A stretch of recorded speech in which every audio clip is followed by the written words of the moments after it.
Bismillahir Rahmanir Rahim. Assalamu alaikum, dear students. Yesterday, we completed the first year at Harrow by Sir Winston Spencer Churchill. Today, we are going to start a new lesson. That lesson is actually a poem, and it has the following SLOs. The first SLO is knowledge and understanding regarding literary terms. I would be specially preparing a video for you guys in which I will completely share with you the important literary terms, the common literary terms that are necessary for you at this level, that you should know and you should understand. But here in this poem, I would be alluding to the dominant literary terms which were used in the poem. Then there is the second SLO, which is a recurring SLO. It was part of the first and the second units as well, unit 1.1 and 1.2. So the recurring SLO is knowledge and understanding regarding types of sentences. The types of sentences that we are going to do later on. Then understanding the theme of the poem. Theme is the main message of the poem. What is the poem about? What is its significance in the modern age? What is its emotional, social, or whatever the poet wants to convey? What is its importance and why he has written it? We will be discussing this. So the poem is September, the First Day of School by Howard Nemerov. And Howard Nemerov was born in New York City in 1920s. He was highly educated because he went to Harvard. He was also a teacher. He went to Bennington College. He joined Washington University. And he published 3 novels and a critical book, Figures of Thought, 1978. And he won the Pulitzer Prize in 1977. So Nemerov is not a normal writer, just like Winston Churchill. He is also known for his academic career. Though Churchill was a shiny figure in politics, he was a very dominant figure during World War II and even after that in politics. But as far as Nemerov is concerned, he is purely an academic teacher. He has been a professor, just like Churchill. He has also made a mark in by winning Pulitzer Prize. Nobel Prize is given in various categories, but Pulitzer Prize is given in the category of literature. This introduction that I am giving you is taken from your textbook. It's not from any outside resource. You should remember it. You should remember the years, the dates, the college and university names, because they can be part of your MCQs during in both internal or external examination.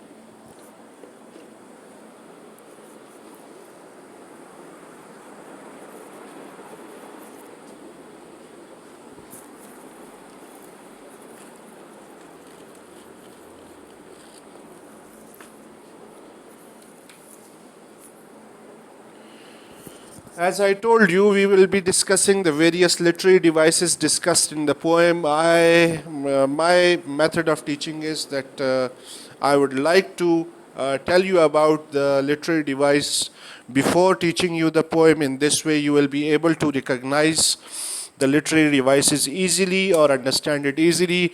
I also will be preparing a detailed video in which I will be discussing the various literary terms that are going to be used, that you must know, or that are going to be used in your poems. The first one is allusion. So what is an allusion?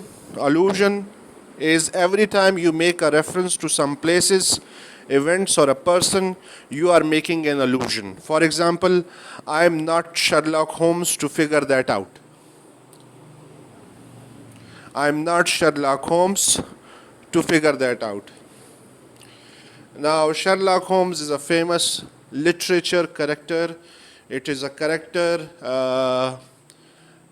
invented by Sir Arthur Conan Doyle, and this character is known for its detective and scientific skills in the field of crime and criminal activities. He has been famously played by Robert Downey Jr. in Game of Shadows. And you can also find Sherlock Holmes, the BBC series.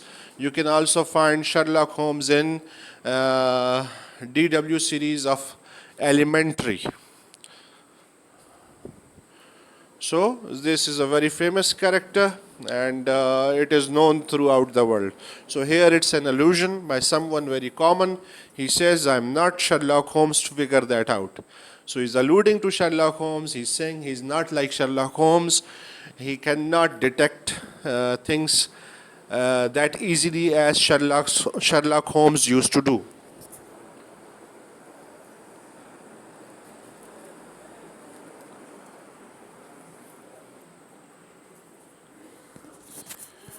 Now this literary device, this may be new for you. It is enjambment. It is enjambment. Now the poem by Howard Nemerov is a free verse. It's a free verse. By free verse I mean it does not rhyme in the end. Urdu में हम कहते हैं काफ़िया रदीफ़ जो है उसके नहीं मिल रहे, उसमें कोई रिदम नहीं है, बस एक बंदे ने एक लिखी है कहानी सी और बस उसको पोएम फॉर्म दी हुई है, उसे हम कहते हैं फ्री वर्स. फ्री वर्स में क्या होता है, इंजैम्पमेंट का इस्तेमाल होता है, रनिंग ओवर सेंटेंसेस होते हैं, यानी the running over of a line और thought into the next line without a strong break और पाज. कि थॉट प्रोसेस है वो मूव करता है, पोएम्स में अक्सर ऐसा होता है, लेकिन इसमें इंजैम्पमेंट में तो बिल्कुल वाजे होता है कि एक लाइन जो है ना वो ख़त्म नहीं हुई, उसमें कोई पाज नहीं आया और वो आगे कंटिन्यू होती रही. उसमें कोई वो एग्जाम्पल यहाँ पे दी हुई है, I am feeling rather sleepy but I really don't know why, I guess it is the way the day has spun out of control. So अगर आप देखें एक तो इसमें कोई रिदम नहीं है, इस पोएम के अंदर इन 4 लाइनों के अंदर कोई रिदम नहीं है, कोई राइमिंग नहीं है, और इसके अलावा ऐसे लगता है कि ये एक सिंगल आइडिया है जो कि 4 लाइनों पे डिवाइडेड है, तो इन्हें हम कहते हैं इंजैम्पमेंट.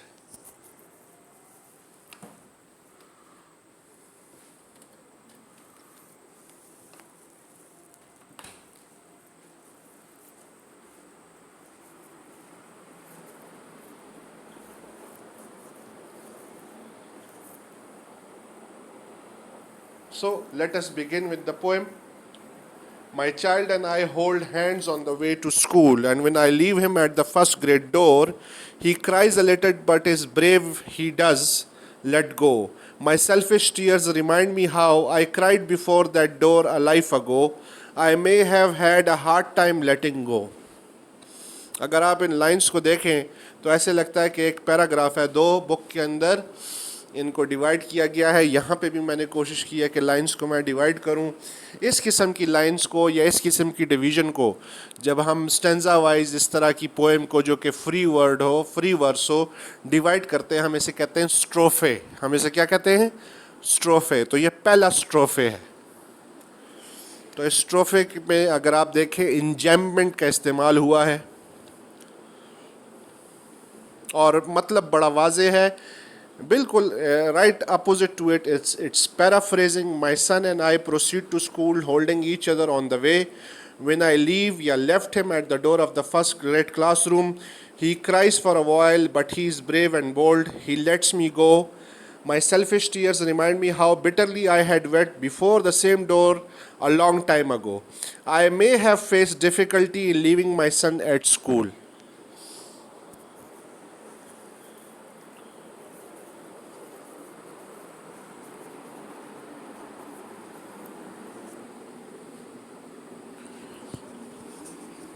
So this is the simple paraphrase. As far as the explanation is concerned, it's very simple.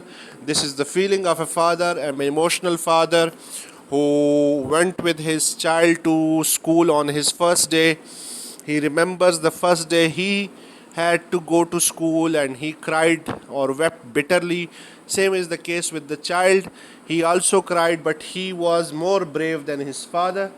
His father may have had cried a lot, but the child was a bit better. He went into his grade, and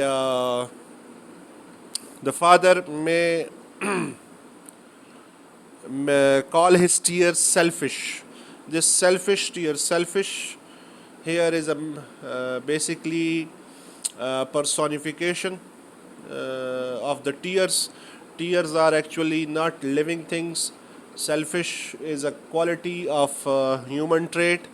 So he calls his tears selfish. So it's a personification. This is another literary term that has been used in these lines. So he says that he's selfish. His tears are selfish because he knows that his child has to go to the school for a better future. But his tears basically shows the emotions that he does not want to let go of his child. So this is what the first strophe is about. It's about the emotions of a father while leaving his child at school.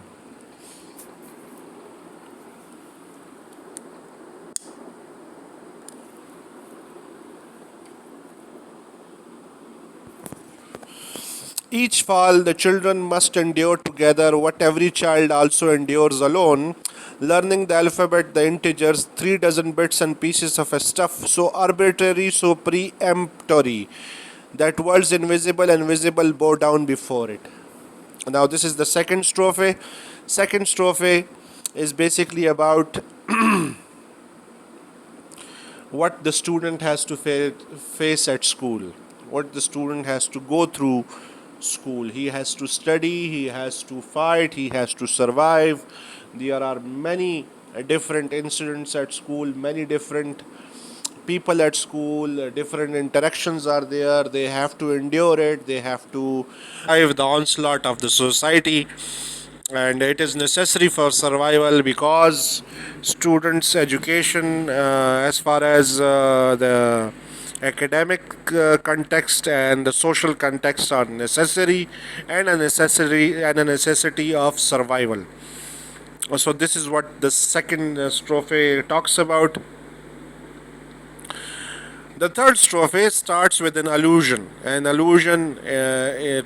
and a reference to Joseph's dream. Now, Joseph in Islamic religious scriptures, it's Hazrat Yusuf alayhi salam. So you are all aware of the dream of Yusuf alayhi salam. We have all heard the story. As in Joseph's dream, the sheaves bowed down and the stars bowed down.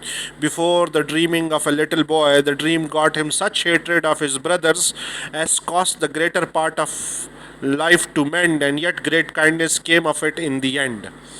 So Joseph's stories has been alluded to. There is certain rhythm in the third strophe, but overall there are no rhythms in the overall poem. So Joseph's dream is, we all know, he dreamed of his prophethood. He narrated it to his father. His brothers came to know of it, and they tried to kill him. And then he was sold into slavery. He went to Egypt, where he was a slave. Then he was sent to jail. Then he was free of jail. He became the ruler of Egypt. He had to call his family. Though he was kind to his family, his brothers and brothers who tried to kill him, uh, kindness prevailed, and it was a happy end. It was a satisfactory end, which suited the life of a prophet of Allah. So Joseph's dream is a historical allusion that the poet refers to, in which in the dream he saw that the wheat bundles of wheat and stars bowed down to him. He was little, but his brother hated him. They tried to kill him. This is simply about the story of Joseph. But the main crux is that he forgave his brothers, and kindness paved the way for the prophet Joseph.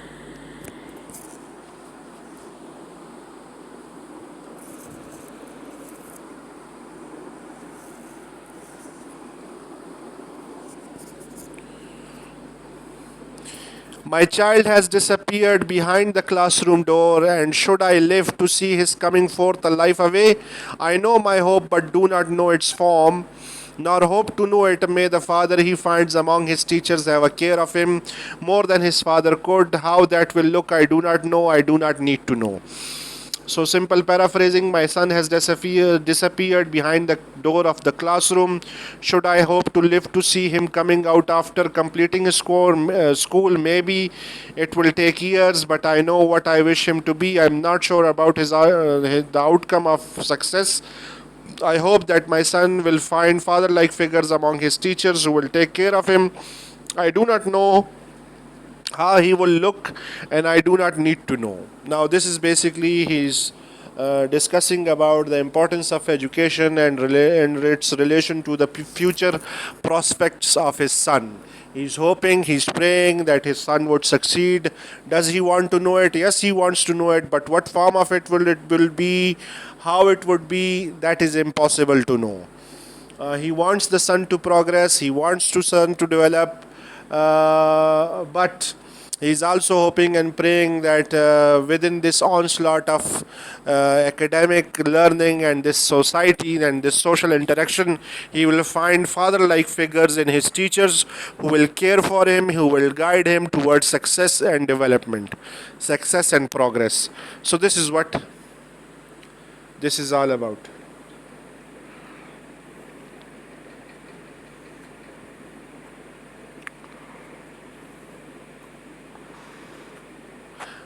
So, four strophes and then two lines. Even our tears belong to ritual, but may great kindness come of it in the end. Even the tears that we shed like true spirit and sincerity, it is just a custom. I pray that great kindness may come of it in the end. So he says that tears, the selfish tears are there, but it is just a custom. We all know, we all understand that education is necessary, and he is hoping that his son would succeed. The success of his son is basically the kindness he wants to achieve, the kindness or the just like the story of Joseph, in which everything had a satisfactory end. He wants a satisfactory life for his son.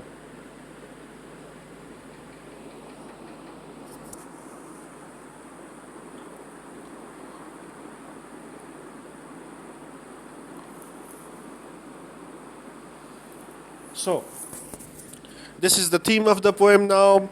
The theme is a bit lengthy. The poem is the expression of mixed emotions of a father when he goes to leave his son on the first day of his school. The poet has beautifully portrayed the fears, expectations, and hopes of the father. The father remembers his own past. He recalls his own first day of school. The poem also indicates the visible and unknown outcomes of education. The poem is actually divided into two segments. The first part of the poem describes the emotions of the father and the son, and the second part discusses the purpose of school and education. So, this is what the poem is about.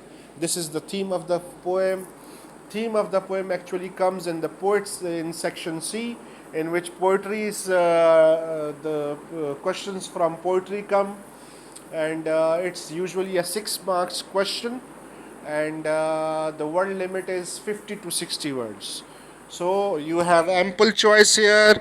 You can edit the theme accordingly as per the word limit and your need. So, dear students, I have discussed three literary terms, total three literary terms within the poem. I want you to mention them in the comment section. I would also like individuals to give examples from the poem related to those three important literary terms. As I told you earlier, I would be discussing in detail the different literary terms that are used in this book, in this textbook, as well as for your journal information, so that it may help you in future endeavors. So thank you very much. I hope you have understood the lecture. I hope you have enjoyed it.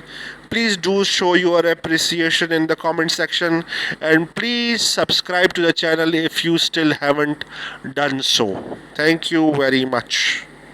Allah Hafiz.